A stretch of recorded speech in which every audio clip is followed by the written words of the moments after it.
ನಿನ್ನ ಹೆಂಡ್ತಿಗೆ ಸ್ವಲ್ಪ ಬುದ್ಧಿ ಹೇಳು. ನಿಮ್ಮ ಅಮ್ಮನ್ಗೆ ಬುದ್ಧಿ ಹೇಳು. ಏನಾಯ್ತು?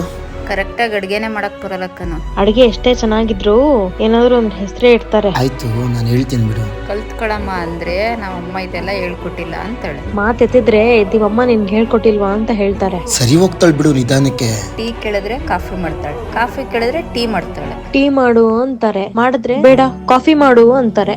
ಏನೋ ಗೊಂದಲ ಆಗಿರುತ್ತೆ, ಪ್ಲೀಸ್ ಅಡ್ಜಸ್ಟ್ ಮಾಡ್ಕೋ. ಹೆಂಡ್ತಿ ಬಂದ ತಕ್ಷಣ ನಾನು ಯಾಕೆ ಹೇಳಿ ನಿನಗೆ? ಸರಿ ಬಿಡು, ಯಾವಾಗ್ಲೂ ನೀನ್ ನಿಮ್ಮ ಅಮ್ಮನ್ಗೆ ಸಪೋರ್ಟ್ ಮಾಡ್ತೀಯ ಅಲ್ವಾ? ನಾನು ಯಾವಾಗ್ಲೂ ನಿನ್ ವಹಿಸ್ಕೊಂಡೆ ಅಲ್ವಾ ಮಾತಾಡೋದು. ಅವ್ರ ಅಮ್ಮಂಗಾಗಿರೋ ಹಿಂಗೆ ಮಾಡ್ತಿದ್ಲ ಅವಳು. ಅದೇ ಅವ್ರ ಮಗಳಿಗಾಗಿದ್ರೆ ಇದೇ ನೋವು ಕೊಡ್ತಾ ಇದ್ರ ಅವರು. ನೀವು ಅಮ್ಮ ಮಗಳಿದ್ದಂಗೆ ಇದ್ಬಿಡಿ, ಎಲ್ಲ ಸರಿ ಹೋಗುತ್ತೆ. ನಿನ್ನೆ ನಂಬ್ಕೊಂಡ್ ಬದುಕ್ತಾ ಇದೀನಿ ಕಣೋ. ನಿನ್ನೆ ನಂಬಿತಾನೆ ನಾನು ಎಲ್ರನ್ನ ಬಿಟ್ಟು ಬಂದಿರೋದು. ಜಾಸ್ತಿ ತಲೆ ಕೆಡ್ಸ್ಕೋಬೇಡ, ನೀ ನಂಬಿಕೆಗೆ ಯಾವತ್ತೂ ಮೋಸ ಮಾಡಲ್ಲ. ನಿನ್ ಮೇಲೆ ನಂಬಿಕೆ ಇದೆ ಕಣೋ, ಅವಳ ಮೇಲಿಲ್ಲ. ನಂಬಿಕೆ ಪ್ರಶ್ನೆ ಅಲ್ಲ, ನನ್ಗೆ ಹಿಂಸೆ ಆಗುತ್ತೆ ಹೆಂಗೆ ಆಗ್ತಾ ಇದ್ರೆ. ಸೊ ಇವಾಗ ನಾನು ಏನ್ ಮಾಡ್ಲಿ?